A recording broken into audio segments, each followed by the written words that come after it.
Okay. Hello friends. இந்த வீடியோல நம்ம கிரியேட்டிங் பேராகிராஃப்ஸ் பத்தி தான் பார்க்க போறோம். ஸோ, அதுக்கு முன்னாடி நான் லாஸ்ட் வீடியோ என்ன பார்த்தோம்னு சொல்லிடுறேன். ஸோ, லாஸ்ட் வீடியோல நம்ம இதெல்லாம் தான் பார்த்தோம். ஸோ, இதெல்லாம் தான் பார்த்தோம். ஸோ, எக்சர்சைஸ் 5.2ல 3 கொஸ்டின்லேருந்து 4த் கொஸ்டினும் முடிச்சிட்டோம். 5த், 6த் இது வரைக்கும் முடிச்சிட்டோம் நம்ம லாஸ்ட் வீடியோல. ஸோ, அந்த வீடியோ பார்க்கலன்னா அந்த வீடியோ பார்த்துட்டு இன்னைக்கு வீடியோ வாங்க. ஸோ, இன்னைக்கு வீடியோ நான் ஸ்டார்ட் பண்ணிடுறேன். Creating paragraphs. ஸோ, பேராகிராஃப்னா என்னன்னு ஃபர்ஸ்ட் பார்த்துடலாம். So, paragraphs show information about different categories. So, இதில் பார்த்தீங்கன்னா நிறைய கேட்டகரிஸ்ல இன்ஃபர்மேஷன் கொடுக்குது paragraph. In a paragraph, the length of each bar represents a number. So அதுக்கு நான் சொல்லிடுறேன். ஸோ இந்த பார் வந்து ரெப்ரசன்ஸ் 30. This bar represents 35. ஏன்னா அப்படியே அலைன் ஆகுது 35ஓட. அதே மாதிரி இந்த பார் பார்த்தீங்கன்னா 15ஓட அலைன் ஆகுது. ஸோ அது உங்களுக்கு புரிஞ்சிருக்கும் 15. ஸோ இது பேசிக் ஐடியா இதெல்லாம். ஸோ இதை அழிச்சிடுறேன் இதெல்லாம். ஸோ அழிச்சிட்டிங்கன்னா உங்களுக்கு ஸ்பேஸ் கிளியர் ஆயிடும். ஸோ இந்த paragraph the length of each bar represents number. இப்போ அவங்க டீச்சர் எதை கேட்குறாங்க. Sara asked all the third graders at her school what their favourite pet is. So எல்லா 3ஆம் கிளாஸ் படிக்கிற பசங்களோட ஃபேவரட் பெட் என்னன்னு சாரா கேட்குறா. Then she made a paragraph to show her results. Sara show the 30 people choose cats. So 30 பேருக்கு வந்து பூனைங்களை பிடிச்சிருக்கு, கேட்ஸ் பிடிச்சிருக்கு. By making a bar for cat that lines up with 30. So இதான் பேசிக்காக கொடுத்துருக்காங்க ஸ்டேட்மெண்ட். ஸோ இதுலேருந்து நம்ம கொஷின்ஸ் என்னென்னு படிச்சுட்டு ஆன்சர் பண்ணிடலாம். ஸோ எனக்கு ஃபர்ஸ்ட் கொஸ்டின் என்ன கேட்டிருக்காங்கன்னா ஹவு மெனி பீப்புள் சூஸ் ஃபிஷ்ன்னு கேட்டிருக்காங்க. ஸோ கேட் எத்தனை பேருக்கு பிடிச்சிருக்கு? 30 பேருக்கு பிடிச்சிருக்கு. ஸோ எப்படி 30 வருதுன்னா இந்த லைனோட அலைன் ஆகுது. இந்த 30ஓட அலைனா இருந்தாலும் 30 பேர். அதே மாதிரி டாக்ஸ் எத்தனை பேருக்கு பிடிச்சிருக்குன்னு பார்த்தீங்கன்னா 35 பேருக்கு பிடிச்சிருக்கு. இது வந்து இந்த லைன் வந்து 35ஓட அலைன் ஆகிறதுனால 35 பீப்புள் லைக் டாக். இல்லை ஸ்கேல் என்னன்னு பார்த்தீங்கன்னா 1 யூனிட் ஈக்குவல் டு 5 பீப்புள் இல்லை 5 கிட்ஸ்ன்னு கூட சொல்லலாம். ஏன்னா தேர்ட் கிரேடர் இருந்தாலும் நீங்கள் கிட்ஸ்னே சொல்லணும். பீப்புள்னு சொல்லணும்னு அவசியம் இல்லை. ஸோ இதான் 1 யூனிட். ஸோ இது 1 யூனிட், இது 2 யூனிட்ஸ், இது 3 யூனிட்ஸ், அந்த மாதிரி கணக்கு. ஸோ அதை அடிச்சிடறேன். ஸோ ஒரு யூனிட் மட்டும் தெரியட்டும். ஸோ எத்தனை பேருக்கு ஃபிஷ் பிடிச்சிருக்குன்னு பார்த்தீங்கன்னா இந்த ஃபிஷ்ஷோட பார் எடுத்துக்கிட்டு அது எவ்வளோன்னு இது எதோட அலைன் ஆகுதுன்னு பார்த்தீங்கன்னா உங்களுக்கு கண்டுபிடிச்சிடணும். ஸோ இதுதான். ஸோ 15ஓட அலைன் ஆகுது பேசிக்கா. Fish alliance with 15. The bar for fish aligns with 15. So 15 people like fish as their pet, not for consumption. So சாப்பிட்றதுக்கு இல்லை, பெட்டா. So which pet was chosen most often. So எந்த pet எல்லாருக்கும் பிடிச்சிருக்கு, அதாவது most popular pet என்னன்னு கேட்கலாம். Most often most popular pet என்னன்னு கேட்கலாம். ஸோ நிறைய பேருக்கு பிடிச்ச ஒரு பெட் என்னன்னு கேட்குறான். மோஸ்ட் பாப்புலர் பெட் என்னன்னு கேட்குறான். அதான் அதான் இதுக்கான அர்த்தம். Which pet was chosen most ஆஃபன்னா அர்த்தம் என்னன்னா மோஸ்ட் பாப்புலர் பெட்னு அர்த்தம். ஸோ இந்த பார்ல பார்த்தீங்கன்னா 30 பேருக்கு கேட் பிடிச்சிருக்கு, 35 பேருக்கு டாக் பிடிச்சிருக்கு, 15 பேருக்கு ஃபிஷ் பிடிச்சிருக்கு, வெறும் 10 பேருக்கு தான் ஹாம்ஸ்டர் பிடிச்சிருக்கு. ஸோ இங்கே இருக்கிறதே பெரிய நம்பர் பார்த்தீங்கன்னா 35 தான். அது 35 வந்து நாய்க்கு தான் போகுது. So 35 people like dogs. So answer வந்து 35 தான். ஆன்சர் வந்து டாக்ஸ், சாரி 35 தான். ஸோ அது நம்பர் வந்து கேட்டிங்கன்னா 35 people, 35 kids, 35 kids like dog. So அடுத்தது பார்க்கலாம். Creating paragraphs from tables. So இதான் அடுத்த topic. Shen family is choosing a name for the new kitten. They ask their friends and family members to vote for a name. So அவங்க ஒரு புது kitten வாங்கியிருக்காங்க, அதுக்கு வந்து ஒரு நேம் வைக்க போகிறாங்க. அதுக்கு நேம் வந்து ஓட்டிங் கூட ஓட் போடுறாங்க. ஸோ ஓட்டிங் பூல் மாதிரி வச்சு அவங்க ஃப்ரெண்ட்ஸ்ட்டு கேட்குறாங்க. ஸோ ஸ்கூட்டர்னு ஒரு நேம் கொடுக்குறாங்க, அது வந்து 4 ஓட்டு வச்சிருக்கு. ஸ்கூட்டருக்கு வந்து 4 ஓட்டு.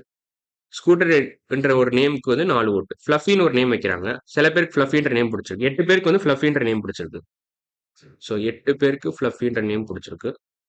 விஸ்கர்ஸ்ன்ற நேம் 11 பேருக்கு பிடிச்சிருக்கு. இதான் மோஸ்ட் பாப்புலர் நேம் அப்படின்னா. ஏன்னா இந்த டேபிளில் பார்த்தீங்கன்னா 11 தான் இருக்கிறதுலே பெருசு. ஸோ விஸ்கர் தான் மோஸ்ட் பாப்புலர் நேம். ஸ்கூட்டர் தான் least popular name. Least popular name. இது மோஸ்ட் பாப்புலர், இது லீஸ்ட் பாப்புலர், பாப்புலர். அப்புறம் ஜேடு வந்து 10 பேருக்கு பிடிச்சிருக்கு. இது ரீசனபிளி பாப்புலர் தான். ஸோ செகண்ட் ஹையஸ்ட் தான். ஜேடு தான் செகண்ட் ஹையஸ்ட். ஸோ இப்போ அவன் கொஸ்டின் என்னன்னு கேட்குறான், அதை ஆன்சர் பண்ணலாம். Create a paragraph to show how many votes each name got. So Scooter எத்தனை பேருக்கு பிடிச்சிருக்கு, எத்தனை பேருக்கு பிடிச்சிருக்குன்னா 4 பேர், 4 ஓட்டு பேசிக்கா. ஸோ இதே மாதிரி ரெக்டாங்கிள் வரையணும். இங்கே ஸ்கூட்டர் வந்து ரெப்ரசன்ஸ் 4. ஸோ இந்த பார் ரெப்ரசன்ஸ் 4. ஆடா ஆடா வரைஞ்சாச்சு. இப்போ ஃப்ளஃபி எத்தனை பேருக்கு பிடிச்சிருக்கு, 8 பேருக்கு பிடிச்சிருக்கு. ஸோ 8 ஓட்டு இருக்கு. ஸோ 8 அலைன் பண்ணி நீங்கள் வரையணும். கரெக்டாக 8 அலைன் பண்ணி அவ்வளோதான். விஸ்கர்ஸ் எத்தனை பேருக்கு பிடிச்சிருக்கு, 11 பேருக்கு பிடிச்சிருக்கு. ஸோ 11 பேருக்குன்னா இங்கே 11ன்ற நம்பர் இல்லை, ஏன்னா 10, 12 தான் இருக்குது. ஸோ இங்கே நடுவில் வரும். இங்கே ஸோ நடுவில் வரும். 10க்கும் 12க்கும் நடுவில் உங்களுக்கு 11 வரும். ஸோ கரெக்டாக என்ன பண்ணணும், நீங்கள் இப்படி வரையணும். சம்வேர் இந்த மிடில் வரும். தோராயமாக இப்படி வரைஞ்சிக்கலாம் நீங்கள். So whiskers represents 11. இதே மாதிரி ஜேட் ரெப்ரசன்ஸ் 10. இதுவும் ஸ்ட்ரெயிட் ஃபார்வர்ட் தான். 10ன்ற ஒரு நம்பர் இருக்கு. அதோட கரெக்டாக இது அலைன் பண்ணணும். ஸோ ஜேட் ரெப்ரசன்ஸ் 10 அவ்வளோதான்.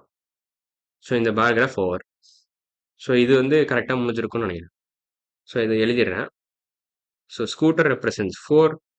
4ஓட அலைன் ஆகுது. Fluffy represents 8. 8ஓட அலைன் ஆகுது. அதே மாதிரி விஸ்கர்ஸ் ரெப்ரசன்ட் 11. 11ன்ற நம்பர் இல்லை, ஆனால் நடுவில் நீங்கள் வரைஞ்சிங்கன்னா 11 வரும். ஸோ 11 இதான் 11ஓட அலைன் ஆகுது. அதே மாதிரி ஜேட் ரெப்ரசன்ஸ் 10. ஸோ 10ன்ற நம்பரோட அலைன் ஆகுது. அவ்வளோதான். ஸோ அடுத்தது பார்க்கலாம். Labelling the numbers. So Harry is teaching his gold fish to do tricks. So ஏதோ ஒரு பையன் இருக்கான், அவன் பேர் ஹாரி. அவன் வந்து ட்ரிக்ஸ், அவன் கோல்ட் ஃபிஷ்க்கு எப்படி ட்ரிக்ஸ் பண்ணணும்னு சொல்லித்தரான். He kept track of the number of times his fish did each trick during the last week. So அந்த ட்ரிக்கு நேம் எழுதிக்கிட்டு எத்தனை தடவை அந்த ட்ரிக் பண்ணுதுன்னு அவன் கவுண்ட் வச்சிருக்கான் பேசிக்காக. ஸோ ஸ்விம்மிங் இன் சர்க்கிள்ஸ், அதாவது சுற்றிக்கிட்டே இருக்கும் ஒரு சர்க்கிளில், அது மாதிரி 12 தடவை பண்ணுது. அப்புறம் ப்ளோ பபிள்ஸ் வந்து 6 தடவை பண்ணுது. பேக்வர்ட் ஸ்விம்மிங் வந்து 15 தடவை பண்ணுது. So Harry made a bar graph to show the information but forgot to label the lines. Okay, அவன் ஸ்கேல் கொடுக்கல பேசிக்கா. ஹி ஃபர்காட் த ஸ்கேல்னு அர்த்தம். பேசிக்கா he forgot to scale, forgot the scale. So ஒரு யூனிட் எவ்வளோ ஸ்கேலுன்னு அவன் கொடுக்க மறந்துட்டான் இருக்கான். ஸோ அதை நம்ம பண்ண போகிறோம், அவ்வளோதான். He forgot the scale basically. So நம்ம தான் பண்ண போகிறோம். இந்த ஒரு யூனிட்டுக்கு எவ்வளோ ஸ்கேல் வரணும். ஸோ ஸ்விம்மிங் இன் சர்க்கிள்ஸ் 12 வரணும். ஸோ பேசிக்காக இங்கே 12 வரணும், இங்கே பேசிக்காக 12 வரணும். இதுலேயே நம்ம கொஞ்சம் ரெடியூஸ் பண்ணலாம். அதேமாதிரி ப்ளோ பபிள்ஸ் வந்து 6 வரணும். ஸோ இது 6ன்னு வரணும், இந்த இடத்துல 6 வரணும். இந்த ஸ்விம் பேக்வர்ட்ஸ் வந்து எத்தனை வரணும், 15 வரணும். ஸோ இப்போ இந்த க்ளூ வச்சே நீங்கள் ஆக்சுவலாக இந்த மற்ற கேப்ஸ்லாம் ஃபில் பண்ணிடலாம். ஸோ இங்கே 0 தான், இது ஆப்வியஸாக இது 0. இப்போ இங்கே என்ன வரலாம். ஸோ 0, அப்புறம் ஒரு கேப் கழிச்சு 6, அப்புறம் இன்னொரு கேப் கழிச்சு 12, அப்புறம் 15. ஸோ இது 3 டேபிள்ஸ் மாதிரி இருக்கா பார்த்தா. ஸோ இங்கே 0, இங்கே 3 போட்டால் கரெக்டாக இருக்கும், இங்கே 9 போட்டால் கரெக்டாக இருக்கும். ஏன்னா 9க்கு அப்புறம் 12 வருது. ஸோ 1 யூனிட் ஈக்குவல் 3ன்னு வச்சிடலாம் நம்ம. 1 யூனிட் ஈக்குவல் 3 அப்படின்னு வச்சிங்கன்னா கரெக்டாக இருக்கும். இதான் ஸ்கேல்னு வச்சுக்கலாம். இந்த ஸ்கேல் யூஸ் பண்ணிங்கன்னா உங்களுக்கு ஈஸியாக நீங்கள் பண்ணிடலாம். ஸோ அட்லீஸ்ட் இந்த பார் கிராஃப்க்கு கரெக்டாக வரும். ஸோ இங்கே என்ன கொடுத்துருக்காங்க, which graph shows the correct label for the lines. அவனே ஒரு ஆப்ஷன் கொடுத்துருக்கான். அந்த 2 ஆப்ஷனில் நம்ம சூஸ் பண்ண போகும். நம்ம இது மாதிரி பண்ணணும் கூட அவசியம் இல்லை. ஸோ அவன் கொடுத்துருக்க ஆப்ஷன் பார்க்கலாம். இதில் சர்க்கிள் வந்து 8ஓட அலைன் ஆகுது. ஆனால் சர்க்கிள் அவன் கொடுத்துருக்கபடி 12 டைம்ஸ் பண்ணணும் அந்த ட்ரிக்கை. ஸோ கவுண்ட்னு வச்சுக்கலாம், நம்பர் ஆஃப் டைம்ஸ் இதெல்லாம் பேசிக்கா. இது வந்து ட்ரிக் நேம், இது ட்ரிக்கோட names. So trick names. So swimming in circles வந்து 8 தடவை தான் இதில் காட்டுது. ஆனால் அவன் எவ்வளோ தடவை பண்ணியிருக்கான்னா 12 தடவை பண்ணியிருக்கான். ஸோ இது தப்பு, ஸ்ட்ரெயிட்டாக இது தப்புன்னே சொல்லிடலாம். இது ஒரு இன்ஃபர்மேஷன் தப்புனா என்டையர் கிராஃபும் தப்பு தான். ஸோ இது தப்பு. எதுக்கு நம்ம ஃபுல்லாக செக் பண்ணிடலாம். பபிள்ஸ் வந்து எத்தனை தடவை, 4 தடவை இதில் காட்டுது. ஆனால் அது எத்தனை தடவை பபிள்ஸ் ஊதி இருக்குன்னா 6 தடவை. ஸோ இதுவும் தப்பு. ஸோ இதுவும் தப்பு, இதுவும் தப்பு. கடைசியாக பேக்வர்ட் ஸ்விம்மிங் எவ்வளோ தடவை பண்ணியிருக்கான், 15 தடவை பண்ணியிருக்கான். ஆனால் இந்த கிராஃபில் என்ன காமிக்கிறான்னா 10 தான் காமிக்கிறான். ஸோ இது ஓவரால் கிராஃபே தப்பு தான். பி ஆப்ஷன் தான் கரெக்ட். எனக்கு கொடுத்துருக்க 2 ஆப்ஷன் தான். ஸோ ஏன் பி ஆப்ஷன் கிடைக்குன்னா 1 யூனிட் ஈக்குவல் 3ன்னு போட்டிருக்கான். ஸோ அதை வச்சு நம்ம கண்டுபிடிச்சோம். ஸோ இதான் கரெக்டான ஆப்ஷன். அதான் நம்மளும் இங்கே எழுதியிருக்கோம். ஸோ இங்கே போட்டிருக்கதும் அதான். ஸோ அடுத்ததுல லேபிளிங் த வேர்ட்ஸ். ஓகே, இது நம்ம அடுத்த வீடியோவில் பார்க்கலாம். ஸோ இன்னைக்கு வீடியோ நம்ம என்னெல்லாம் பார்த்துருக்கோம்னா, லேபிளிங் த நம்பர்ஸ் பார்த்துட்டோம், அப்புறம் கிரியேட்டிங் பாராகிராஃப்ஸ் டேபிள்ஸ் பார்த்துட்டோம். ஒரு டேபிள் கொடுத்து எப்படி பாராகிராஃப் நம்ம வரையணும்னு கற்றுக்கிட்டோம். அப்புறம் என்ன கற்றுக்கிட்டோம், வாட் இஸ் அ பாராகிராஃப் ஜென்ரலாக ஒரு பாராகிராஃப் கொடுத்து அதுலேருந்து எப்படி இன்ஃபர்மேஷன் இன்டர்பிரேட் பண்ணுறதுன்னு கற்றுக்கிட்டோம்.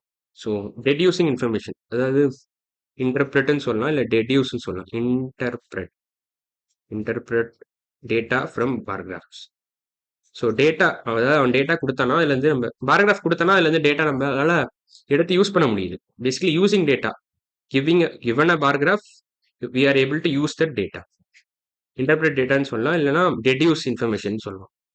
டெடியூஸ் இன்ஃபர்மேஷனுக்கு நான் இன்ஃபோன்னு எழுதிக்கிறேன். ஸோ பேசிக்காக நம்ம ஒரு பாராகிராஃப் கொடுத்தானா அதுலேருந்து நம்மளால டேட்டா கலெக்ட் பண்ண முடியுது. அதான் பேசிக் ஐடியா. ஸோ அதுக்கு தான் இந்த 2 கொஷின் நம்ம போட்டோம். அப்புறம் நம்ம கிரியேட்டிங் பாராகிராஃப்ஸ் டேபிள்ஸும் பார்த்துட்டோம். அதில் ஒரு பாராகிராஃப்னு நம்ம வரைஞ்சிட்டோம். அப்புறம் என்ன பார்த்தோம்னா லேபிளிங் த நம்பர்ஸ் பார்த்தோம். அப்புறம் லேபிளிங் த பார்ஸ் தான் அடுத்த வீடியோவில் பார்க்க போகிறோம். ஸோ இன்னைக்கு வீடியோ நம்ம இதெல்லாம் தான் பார்த்தோம். அடுத்த வீடியோ நம்ம லேபிளிங் த பார்ஸ் தான் பார்க்க போகிறோம். ஸோ இன்னைக்கு வீடியோ அவ்வளோதான். அடுத்த வீடியோவில் பார்க்கலாம். பாய்.